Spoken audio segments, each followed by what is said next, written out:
अगर आपके भी हर कार्य में बाधा पहुंचती है, आपके कार्य 99% तक बन के अपने आप बिगड़ जाते हैं, आप प्रयत्न मेहनत प्रयास बहुत ज़्यादा करते हैं फिर भी सफलता नहीं प्रदान हो रही है, तो बहुत ध्यान से इस प्रोग्राम को देखिएगा। आखिर क्यों नहीं हो रही है, रीज़न क्या है, कहाँ पर हमारे कहते हैं ना, कहाँ पर ऐसा रोक लगा हुआ है जो हमें आगे नहीं बढ़ने दे रहा है, जिसका उपाय क्या है, जिससे हमें क्या नहीं करना चाहिए और क्या करना चाहिए। इन सभी बातों पर हम विशेष तरीके से सिंह राशि के जातकों के लिए इस प्रोग्राम में चर्चा करेंगे। नमस्कार, मैं ज्योतिष आचार्य शिवराज शास्त्री आप लोगों का हार्दिक स्वागत कर रहा हूं। यह प्रोग्राम आपके लिए बड़ा ही महत्वपूर्ण प्रोग्राम है, बड़ा ही अच्छा प्रोग्राम है।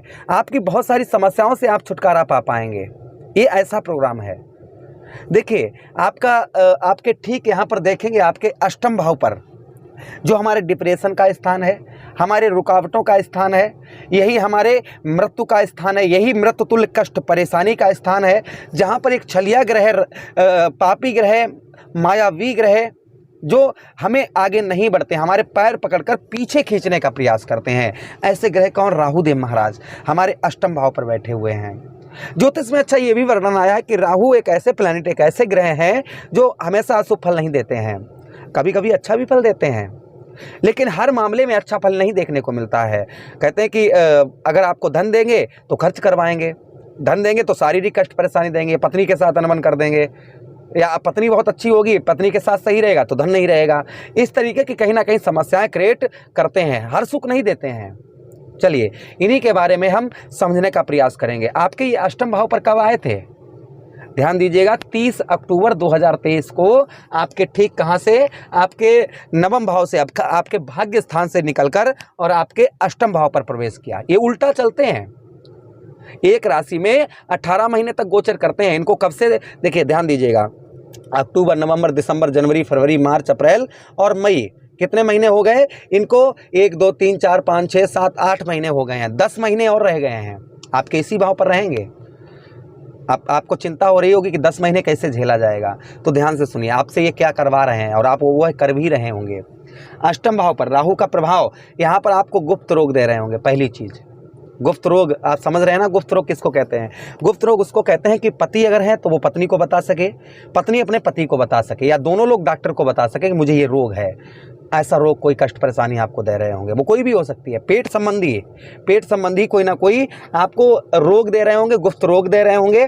उसी के साथ ही साथ आप शत्रुओं से, आपके जो दुश्मन है, आप दुश्मनों से घिरे रहते होंगे। आपके ऑफिस में दुश्मन, आपके घर में दुश्मन, आपके पड़ोस में दुश्मन, आप कहीं भी जा रहे हैं वहाँ रास्ते में दुश्मन बन जाना, इस तरीके के आपके शत्रुओं को क्रिएट कर रहे होंगे। डिप्रेशन यानी कि मानसिक तनाव, आप मानसिक तनाव आपका बहुत ज़्यादा बढ़ा हुआ होगा, क्षमा चाहेंगे, मानसिक तनाव जिसे हम डिप्रेशन बोलते हैं। अब डिप्रेशन क्यों होगा? डिप्रेशन इसलिए होगा कि आप कोई भी कार्य कर रहे होंगे जिसमें आपको रुकावट का सामना करना पड़ रहा होगा, और रुकावट के कारण ही आपको डिप्रेशन आपका बना हुआ होगा। क्योंकि जब हम कोई कार्य करते हैं उसमें हमें सफलता नहीं प्रदान होती है, तब हमारा क्या हमको होता है? मानसिक तनाव होता है। अब ये अष्टम भाव पर प्रभाव क्या डाल रहे हैं? पहली चीज़ आप ध्यान से सुनिए, पहला शुक्र निरोगी काया। आपको जो भोजन आप कर रहे हैं, अपने भोजन पर विशेषकर आपको ध्यान रखना है।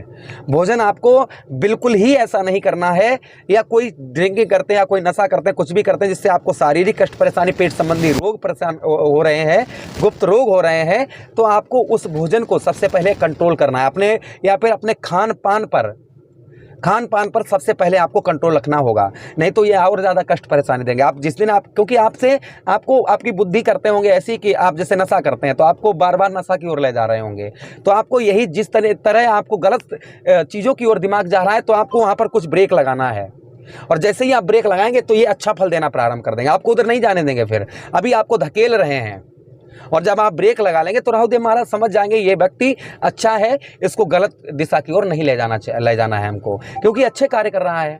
तो आपको सबसे पहले ये चीज़ करनी है। अब आपके कार्यों में रुकावट आ रही है, तो इनका उपाय करिएगा आप। ओम राहुवे नमः और 1 लोटा जल प्रतिदिन शिवलिंग पर चढ़ाते रहिए। ये राक्षस हैं, लेकिन इनको देव की पदवी प्राप्त है, ब्रह्मा जी ने देव की पदवी प्राप्त दी है इनको। तो आपको गलत चीज़ों से, आपको गलत कार्य हैं जैसे नॉन वेज, एल्कोहल, गलत चीज़ों की संगत से आपको दूर रहना होगा। और दूसरी चीज़, आपको जहाँ पर आपके कार्यों में आपको रुकावट आ रही है, जैसे कोई भी कार्य कर रहे हैं, अब आप उसी कार्य की ओर बार बार पीछे पड़ रहे हैं, कि ये कार्य हमारा हो जाए, ये कार्य हमारा हो जाए, ये कार्य हमारा हो जाए। आपके बस की बात नहीं है कि वो कार्य आपका सिद्ध हो जाए, फिर भी आप उसके पीछे पड़े हुए हैं। तो ऐसे कार्य जो आपसे नहीं हो सकते हैं, ऐसे कार्यों के पीछे मत पड़िए। जो आपसे हो सकता है उन कार्यों के पीछे पड़िएगा, वो कार्य सिद्ध हो जाएंगे। समझ रहे हैं आप हमारी बात को? आप उन कार्यों के पीछे आपको पड़ना है, जैसे वह काम आपको करने हैं जो आप कर पाएं। जो आप नहीं कर, आप कह रहे हैं कि हम करोड़पति आज ही बन जाएं, तो आप कैसे बन जाएंगे आज? उसके लिए मेहनत, स्ट्रगल करनी होगी ना। हाँ, ये है कि आज हमारे अगर 100 रुपए की दहाड़ी है तो हम प्रयास करेंगे कि 500 पैदा कर लें। इस तरीके का आपको प्रयास करना है, आपके कार्य सिद्ध होने लगेंगे। अब आप एकदम से लंबी छलांग मारना चाह रहे हैं तो आप थोड़ा सा अपने ऊपर कंट्रोल रखिएगा। लंबी छलांग जरूर मारिएगा, लेकिन उसके लिए आप तैयार हो जाइए पूर्णतः तरीके से। आपकी तैयारी कुछ नहीं है और आप लंबा सोच रहे हैं, कुछ तैयारी करिए। धीरे धीरे आप कोई भी बिजनेस, व्यापार या कुछ भी जहां पर आपको रुकावट का सामना करना पड़ रहा है, उसे धीरे धीरे आप करिएगा, वह कार्य आपका सिद्ध हो जाएगा। प्रथम चीज़। दूसरी चीज़, आपके विदेश से अगर ज्वाइंटेड हैं, ये आगे अच्छा लाभ देंगे। जो आपको डिप्रेशन, मानसिक तनाव, कार्यों में रुकावट आ रही है, जैसे हर महीने इनकी डिग्रियों का परिवर्तन होगा। जैसे ये महीना हमारा है ना, मई का महीना है, तो इस महीने भी इनकी डिग्री कम होगी, तो हमारे कुछ कार्य नहीं बन पा रहे थे, वो थोड़े से बनना शुरू हो जाएंगे। हर महीने थोड़ा थोड़ा करके ही हमारे जीवन पर बदलाव होगा, जैसे इनकी डिग्रियों का परिवर्तन होगा। अब देखिए, राहु महाराज के पास में दृष्टियां भी हैं। कौन कौन सी दृष्टि हैं? पंचम दृष्टि, सप्तम दृष्टि और नवम दृष्टि, जो आपके अलग अलग भाव पर डाल रहे हैं। पहली दृष्टि कहाँ पर राहु देव महाराज की पड़ रही है? 1 2 3 4 5। आपके ठीक कौन से भाव पर? आपके 12वें भाव पर। अब 12वें भाव पर प्रभाव क्या होता है? कामुक प्रवृत्ति का, यानी कि जो चीज़ हमारा दिमाग उसी तरफ रहता है कि हमें ये हासिल हो जाए, ये सुंदर लग रहा है, ये मिल जाए, ये मिल जाए, ये मिल जाए, ये मिल जाए, ये हमारा काम ये हो जाए, हो जाए, हो जाए। इस तरीके की कहीं ना कहीं हमारी बुद्धि रहती है।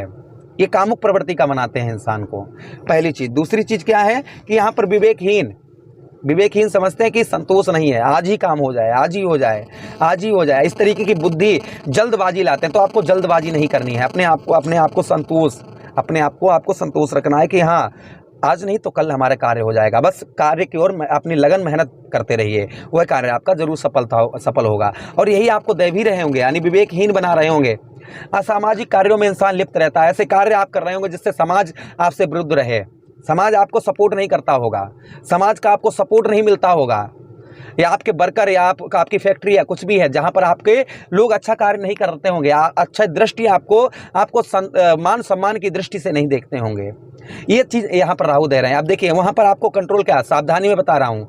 आपके 12वें भाव पर दृष्टि है, यहाँ पर खर्च भी आपका, यानी पैसा आपका बहुत ज़्यादा, कोर्ट कचहरी, मुकदमा, थाना, हॉस्पिटल के चक्कर, इन सब में आपका खर्च भी बहुत ज़्यादा होता होगा। तो आप थोड़ा सा यहाँ पर अपने ऊपर कंट्रोल लाइएगा। आपका जो खर्च हो रहा है, अनावश्यक खर्च हो रहा है इस समय पर, उसे जैसे जहाँ पर 20 रुपये खर्च हो रहे हैं, वहाँ पर आप 10 रुपये खर्च करने का प्रयास करिए। खर्चे को कम करिए। आप जैसे आपका घूमने का मन करता है, चलिए यार वहाँ घूम आते हैं, यहाँ घूम आते हैं, ऐसा कराते हैं, वैसा कराते हैं, जिसमें हमारा भाई हम कहीं घूमने जाएंगे तो पैसा खर्च होगा, तो जितना हो सके उतना कम घूमिएगा।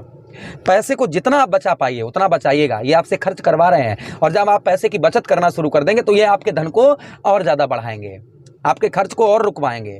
आप थोड़ा सा प्रयत्न अपने ओर से करिए, फिर भी डिग्रियां परिवर्तन होगी, आपका खर्च भी कम होगा। साथ ही साथ में आपके जो समाज में आपको मान सम्मान की प्राप्ति नहीं हो रही है, वह मान सम्मान की प्राप्ति होगी। आपके अंदर एक संतोष की हाँ, आज नहीं तो कल हमारा कार्य अवश्य ही बनेगा। इस तरीके की बुद्धि भी आपको देंगे। विदेश से अच्छा लाभ करवाएंगे। विदेश में आपके घर में कोई है, उसे अच्छा लाभ होगा। आप विदेश जाना चाह रहे थे, वीज़ा वगैरह नहीं पास हो पा रहा था, वह भी आपका पास करवाएंगे। अगली दृष्टि राहु देव महाराज की कहाँ पर पड़ रही है? आपके ठीक मित्रों, आपके धन भाव पर पड़ रही है। अब धन भाव पर इनका प्रभाव क्या है? यहाँ पर वाणी दोष आपको लगा रहे होंगे। आप कितना भी अच्छा किसी से बोलें, कितना भी अच्छा मीठा बतियाएं, कुछ भी करें, लेकिन सामने वाला आपकी बातों का कोई रिस्पेक्ट नहीं करता होगा। दूसरी चीज़, यहाँ पर आपके दूसरे भाव में भाइयों का सुख, आपको जो आपके भाई हैं, भाइयों का सुख नहीं आपको प्राप्त हो पा रहा होगा, ये दूसरे भाव में फल दे रहे हैं। अच्छा, उसी के साथ ही साथ में आप किसी से वचन या वादे करते होंगे, वह पूरे नहीं कर पाते होंगे, इसलिए जितना हो सके किसी से वचन वादे कम करिएगा, जितना हो सके उतना कम बोलिए। ध्यान रखिए हमारी बात को। ऐसा नहीं कि आपको जहां जरूरत नहीं है आप लगातार बोलते जा रहे हैं, जितना हो सके उतना आप कम बोलिएगा। उसी के साथ ही साथ आगे बात करते हैं। अगली दृष्टि राहुदेव महाराज की आपके चतुर्थ भाव पर पड़ रही है। चतुर्थ भाव पर इनका प्रभाव क्या होता है? इंसान झूठ, आप ना चाहते भी आपको झूठ बोलना पड़ता होगा। और इतना झूठ बोलना पड़ता होगा जिससे आप खुद दुखित हो जाते होंगे। अच्छा, उसी के साथ ही साथ पेट संबंधी रोग, आपको पेट संबंधी रोग भी आपको परेशान करते होंगे, ये भी कहीं ना कहीं आपके परेशानी आपकी बनी होगी। अब ध्यान से सुनिए, पहली चीज़ खान पान पर ध्यान रखना है आपको, और दूसरी चीज़ आपको वाणी दोष लगा रहे हैं, चतुर्थ भाव पर बैठे हुए हैं, झूठ बुलवा रहे हैं, जितना हो सके उतना कम झूठ बोलिएगा। जब आप कम झूठ बोलना शुरू कर देंगे तो ये आपसे झूठ नहीं बुलवाएंगे। फिर आपको क्या करना है, इनकी माया में नहीं फंसना है, इनके जाल में नहीं फंसना है। अगर आप जाल में फंस गए तो आप कुछ नहीं कर पाएंगे। इसलिए जो चीज़ मैं सावधानी बता रहा हूँ वह सावधानी आप बरतिएगा। चलिए अब हम बात करते हैं आपको वाहन, प्रॉपर्टी, मकान, ये चीज़ें विवादित नहीं खरीदनी है। अगर आप विवादित खरीदेंगे तो परेशानी में पड़ जाएंगे। इसलिए आपको वाहन खरीद रहे हैं या प्रॉपर्टी या मकान कुछ भी खरीद रहे हैं तो आपको विवादित नहीं खरीदना है। उपाय क्या करना है हमने आपको पहले भी बता दिया, 1 लोटा जल, क्योंकि राहु को कोई कंट्रोल कर सकता है तो भगवान शिव हैं।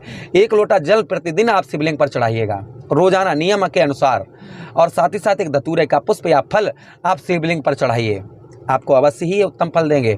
जितना समय मिले तो ओम राहुवे नमः। गलत कार्यों से आप बचकर रहिए, गलत संगति से आप बचकर रहिएगा, आपको ये उत्तम अच्छा लाभ देंगे। मुझे आदेश दें, किसी अन्य प्रोग्राम में पुनः भेंट करते हैं। तब तक आप लोग अपना ख्याल रखिए। प्रेम से बोलिए कृष्ण कन्हैया लाल की जय।